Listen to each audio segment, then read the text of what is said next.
নমস্কার বন্ধুরা, আশা করি বন্ধুরা আপনারা সবাই খুব ভালো আছেন। আমিও খুব ভালো আছি। আজকে আপনাদের জন্য মুচমুচে পাট পাতার বড়া রেসিপি নিয়ে এসেছি। একদম সিম্পল রেসিপি। মমস কিচেনে সবাইকে অনেক অনেক স্বাগত জানাচ্ছি। পুরো ভিডিওটা দেখতে থাকুন। সবাইকে অনেক অনেক ধন্যবাদ জানাচ্ছি আপনাদের সাপোর্টের জন্য, ভালোবাসার জন্য। প্রতিদিন আপনাদের ভালোবাসা পাচ্ছি। পুরো রেসিপিটা দেখতে থাকুন। সবার জন্য ছোট্ট ছোট্ট টিপস অ্যান্ড ট্রিক্স অবশ্যই আছে। দারুণ স্বাদের কিন্তু এই পাট পাতার বড়া রেসিপি। যদি ভালো লেগে থাকে তাহলে লাইক কমেন্ট করে অবশ্যই উৎসাহিত করার অনুরোধ রইল। দেখুন, এখানে পাট পাতা নিয়েছি। এটাকে আমরা নালিয়া শাকও বলে থাকি। একদম ফ্রেশ পাট শাক নিয়ে নিলাম। খুব ভালো করে ধুয়ে পরিষ্কার করে একটা স্ট্রেনারে জল ঝরিয়ে রেখে তারপর এটাকে একদম দেখুন কুচি কুচি করে কেটে নিয়েছি। এইবার এতে স্বাদ মতো নুন, হলুদ গুঁড়ো, অল্প একটুখানি কাশ্মীরি লাল লঙ্কা গুঁড়ো আর জোয়ান দিয়েছি। এইদিকে একটা কড়াই বসিয়ে দিয়েছি, তাতে পরিমাণ মতো সাদা তেল দিয়ে দিয়েছি। তেলটা গরম হোক ততক্ষণে এর মধ্যে আমি বেসন আর চালের গুঁড়ো অ্যাড করব। এটা আপনার কতটুকু কোয়ান্টিটি শাক কতটুকু হবে সেই অনুপাতে নেবেন। আমার এখানে অনেকখানি শাক, তার জন্য প্রথমেই 1 কাপ নিয়েছি আর হাফ কাপ চালের গুঁড়ো আর 1 কাপ বেসন। ভালো করে মিশিয়ে নেব। যারা একদম নতুন ভিউয়ার্স আমার চ্যানেলে, তাদের কাছে একান্ত অনুরোধ রাখছি চ্যানেলটাকে সাবস্ক্রাইব করে বেল আইকনটাকে ক্লিক করে দেওয়ার জন্য। আমার মনে হয়েছে আরেকটু বেসন লাগবে, তার জন্য আরও 1/4 কাপ বেসন মিশিয়ে দিলাম। শাকটা একটু পিছলা টাইপ, মিন্স ভেন্ডি যেরকম হয় এই রকম টাইপ।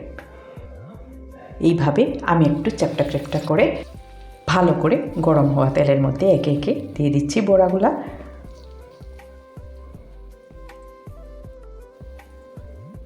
একটু বড় কড়াই নিয়েছি, তার জন্য অনেকগুলা বড়া একসাথে দিতে পেরেছি।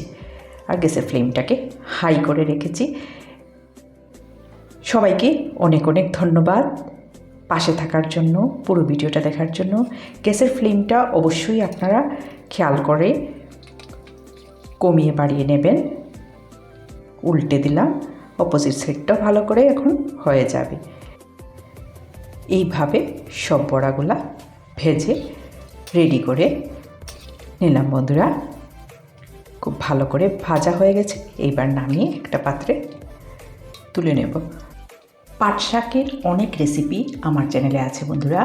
রেসিপি লিঙ্ক আমি দিয়ে দিব ডেসক্রিপশন বক্সে, আপনারা অবশ্যই দেখে নেবেন। এই শাক দিয়ে যে কত সুন্দর সুন্দর রেসিপি হয় তা অবশ্যই আপনারা দেখলে বুঝতে পারবেন। একঘেয়ে শাক ভাজা না খেয়ে অনেক রকম এই পাট শাক দিয়ে রান্না করা যায় বন্ধুরা। নেক্সট ব্যাচও দিয়ে দিলাম বন্ধুরা। একইভাবে একটুখানি ঘি, একটুখানি নুন, কাঁচা লঙ্কা দিয়ে এই বড়া আর গরম গরম ভাত, উফ কি দুর্দান্ত স্বাদের, কি বলবো আপনাদেরকে। নেক্সট ব্যাচও ভাজা হয়ে গেছে, নামিয়ে নিচ্ছি।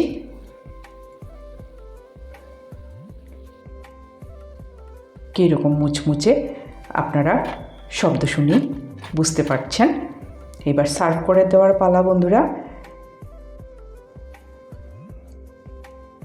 একটা প্লেটে সব নামিয়ে নিলাম। সত্যি এটা দুর্দান্ত, একবার অবশ্যই ট্রাই করে দেখবেন। সবাই খুব খুব ভালো থাকবেন, সুস্থ থাকবেন। খুব সিম্পল রান্না আপনাদের সাথে শেয়ার করে থাকি। আশা করি আপনাদের ভালো লাগে বন্ধুরা। আজকের ভিডিওটা বন্ধুরা এই পর্যন্তই। আরেকটা খুব ভালো রান্না নিয়ে খুব তাড়াতাড়ি আপনাদের সাথে অবশ্যই দেখা হবে। সবাইকে আবারও ধন্যবাদ জানিয়ে ভিডিওটা এইখানেই শেষ করছি বন্ধুরা।